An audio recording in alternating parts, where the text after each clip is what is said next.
Morning. This is Reverend Pam Geagan from the Center for Spiritual Living in Camarillo, California. Had a very warm day coming up for us here in Southern California. And so today is our day 12 with our meditations on the Lotus and the Lily. So welcome. And I begin with a poem by Rumi. Don't Go Back to Sleep, it's called. And so that's what day 12 is called also. Don't go back to sleep. I begin by saying Rumi's poem. Don't go back to sleep. The breeze at dawn has secrets to tell you. Don't go back to sleep. You must ask for what you really want. Don't go back to sleep. People are going back and forth across the door sill. Where the two worlds touch, the door is round and open. Don't go back to sleep. And what this focuses on is how and why we crash into sleep of an unconscious life, that it happens to many of us. Certainly I'm one of those people that it does. Absolutely. I go unconscious sometimes, as I say, not fully awake, aware, alert. And so why do we do that? And why do we crash into sleep of an unconscious life, and then we complain about it, about how we're so disconnected from the source field, how lonely and sad we are. We lament that we're not getting what we want, but is the door to our unconsciousness the fault of the door? Well, we know the answer to that. Of course not. And so the door to the inner world is always open. The door to the soul is always open, and it is round. There are no edges to it. The door to the inside journey is the real human and spiritual connection to the door of peace, the door to fulfillment, the door of joy, and it is always open. So who's got the problem here? If there's a problem or a challenge, it falls right in our laps, right here and right now. So when you look back, not only this week, after this meditation even, ask yourself, and when was I wide awake and when wasn't I? That same process, when was I awake this last month, this last year, and better yet, this last decade? When was I truly aware of what was happening? When was I in touch with my soul's purpose? When was I connected with my best self, my full expression? When did I walk through the door and touch the hem of what's real, touch the realness and the wholeness, and what is true and what is holy? Then ask yourself, when I was so busy that I became oblivious to what I was feeling, what was involved with that? When did I avoid real conversations with myself, my soul, my source, and not only that, but to know my own self? Did I anesthetize with food, drink, television, internet, work, sex, medication, drugs? And when did I not see the pain, the dishonesty of mine or others? When did I pretend on that superficial level that blocked my soul level that everything was okay when everything wasn't okay? When, in Rumi's words, did I go back to sleep, back to old habits, old fears, old assumptions, and using other addictions to numb myself? So take a moment right now and look at your past patterns of waking and sleeping. When you were alive, when was that? What were the alive moments?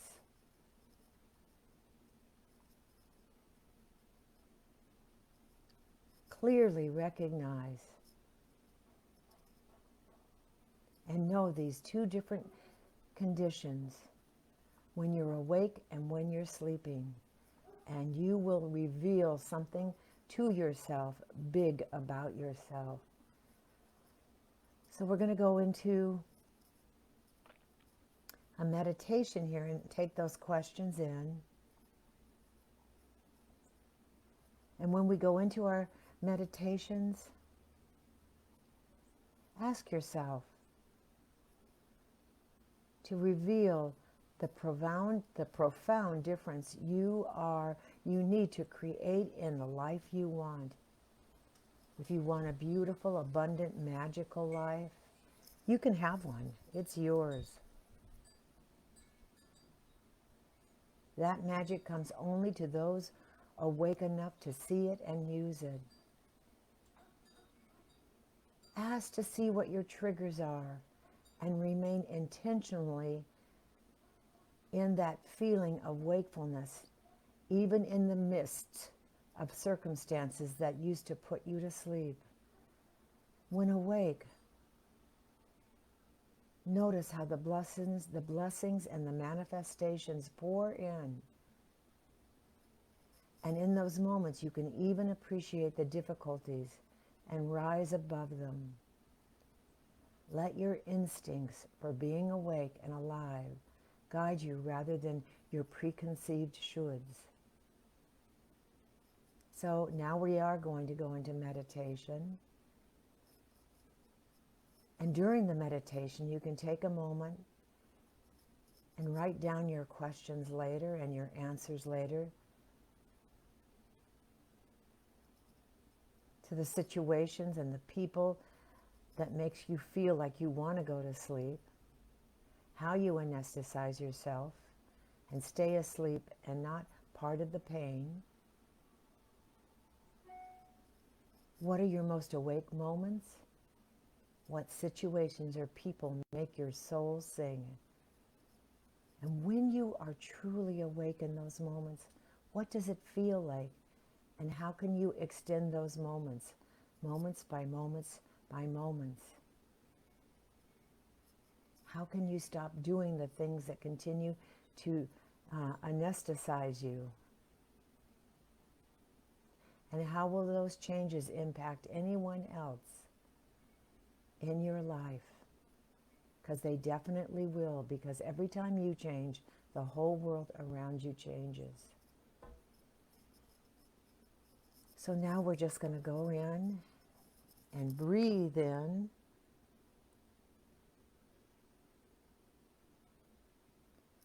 The energy all the way up from the bottom of the feet, from the middle earth, the beautiful white light.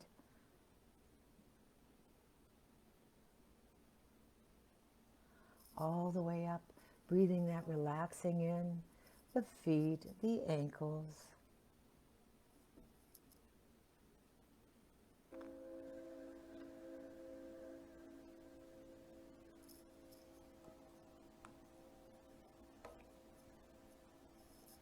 The knees, the thighs,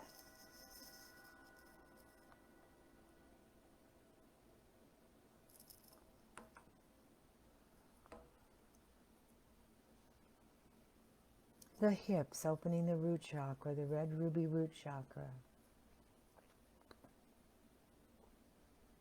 Just relaxing in, feel that energy going, wrapping around the back.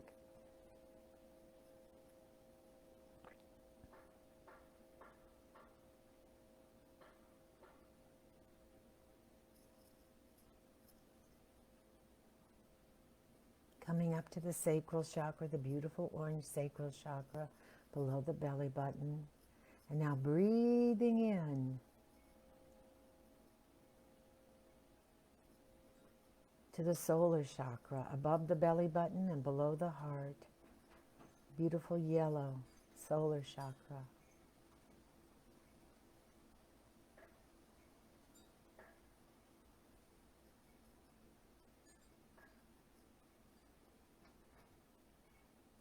And then into the emerald green chakra, opening the heart chakra, the beautiful emerald green chakra of the heart.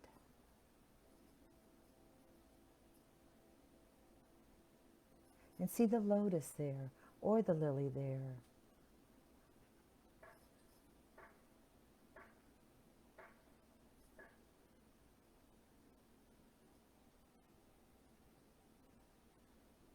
And keep breathing in, relaxing in, Feeling the energy going down, now up the back and down the arms, down the shoulders, relaxing the shoulders.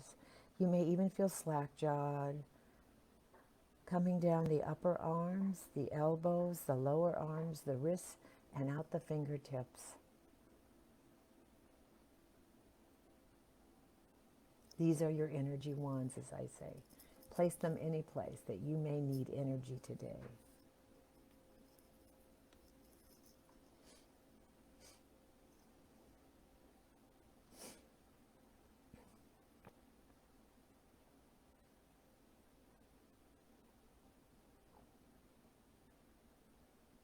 And then that energy coming up through the throat chakra, the beautiful blue throat chakra, relaxing the jaw. You may even feel slack-jawed in the tongue, relaxing the tongue. Coming on up through the eyes, relaxing the eyes. Going to the third eye, the beautiful indigo third eye. And then opening up and around and shooting right out the crown of the head.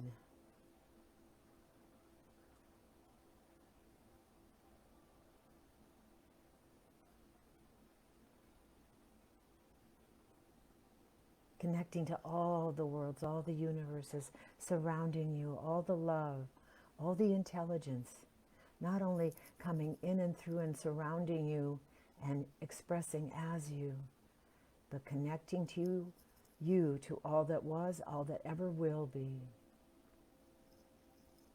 the Alpha and the Omega. And now, picture yourself in just a beautiful garden. And there are lilies around it and lotuses floating around in a pond. And from that pond, just like when Glinda, the good witch, appears in The Wizard of Oz, in that beautiful pink bubble, a pink bubble comes, inviting you to step in. And in that bubble, there may be one council member of yours, one angel, one guardian, one sage, living or in the heaven world in angel form.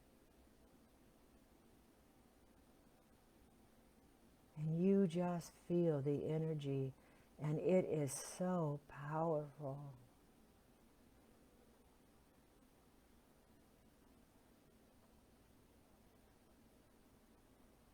And you ask them or your counsel, and then I'll be silent for a while here.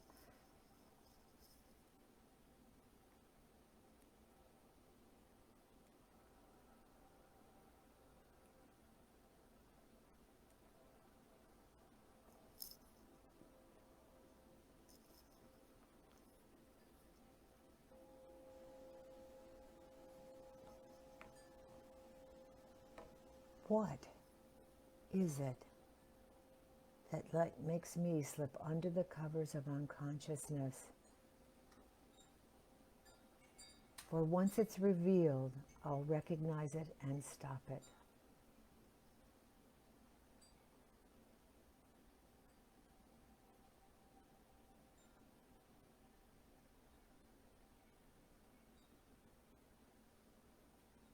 And just know that you are safe in this bubble.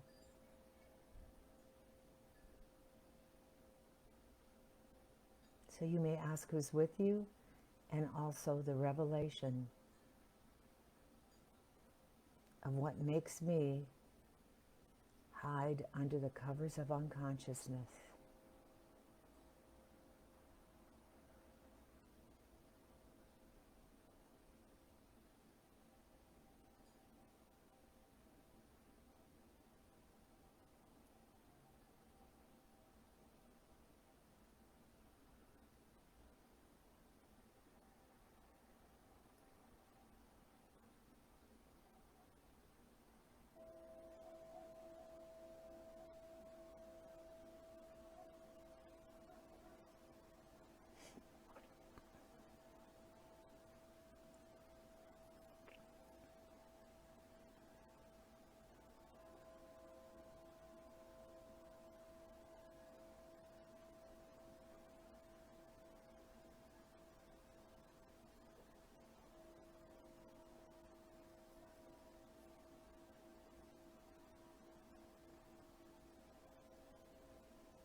if you have an answer, write it down.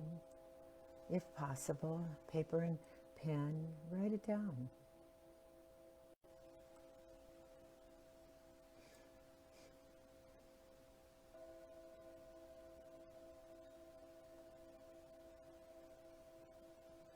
Thank your guides or guide. Feeling relieved.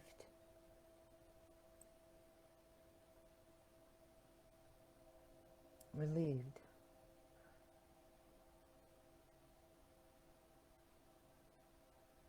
But now just open while you're still in that pink, wonderful, lovely, translucent bubble of love.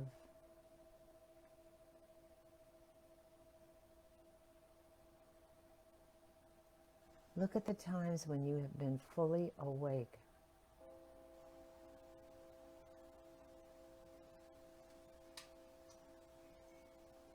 What does awake mean to you even?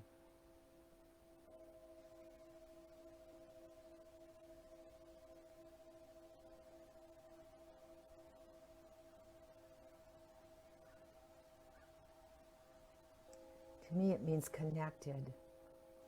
Connected to Source.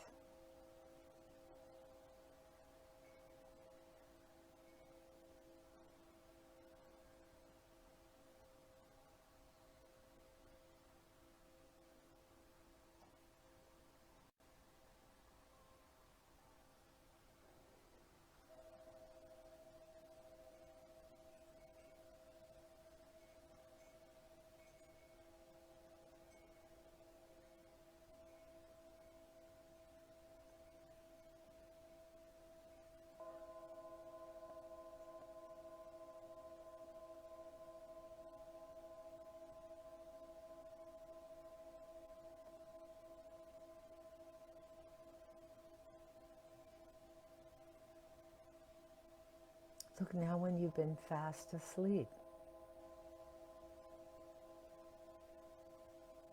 And if you want to, you can write the list now or remember it.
Can you see a lifelong pattern in when you go to sleep and what happens?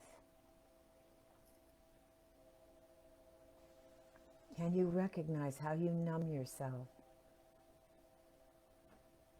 Can you recognize if your numbing habits are even effective? Do they really mask the pain?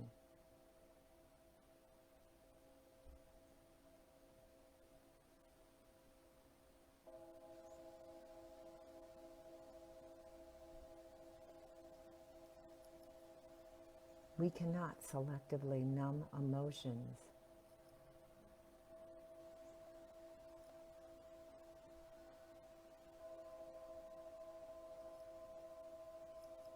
When we recognize painful emotions, embrace them, for without them we would not know the positive emotions.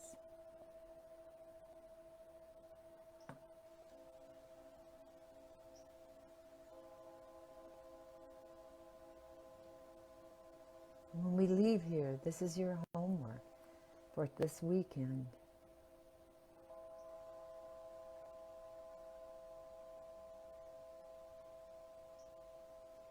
Write all those answers down. You can always go back and listen to this on YouTube and also on our Facebook page. And also contact me at cslpleasantvalley@gmail.com. Once you have written down those emotions, those triggers and response patterns, next step is to resolve to pay attention to those triggers in recognizing them, stopping yourself from responding as usually, and this time mindfully respond differently in a more awake, aware fashion, mindful fashion. And finally, how can you invite in more of what keeps you wide awake in your life that can only come from you in the deepest part of your soul? Write it down. And so now we close with an affirmation as we step out of the pink bubble, thanking our guides, as we seamlessly, and just like those bubbles that immediately repair themselves, that bubble just like Glinda flying off into the east. We thank them, bless them, knowing that they will be there anytime we choose. Knowing this has been a rich awakening exercise to the most important person in your life, you. So now we close with the affirmation. I am choosing to stay awake, aware, alert in my life. Together, I am choosing to stay awake, aware, alert in my life. And so it is. Write this week and write all those answers that have been asked and given to you from the sages and your counsel and those who love you that are all around you all the time in this circle of love, this circle of wisdom. Namaste, peace out, have a blessed weekend. And together we say namaste. See you on Sunday with Lisa Coffee at 10:30 a.m. on Facebook, right here. Love you. Mwah.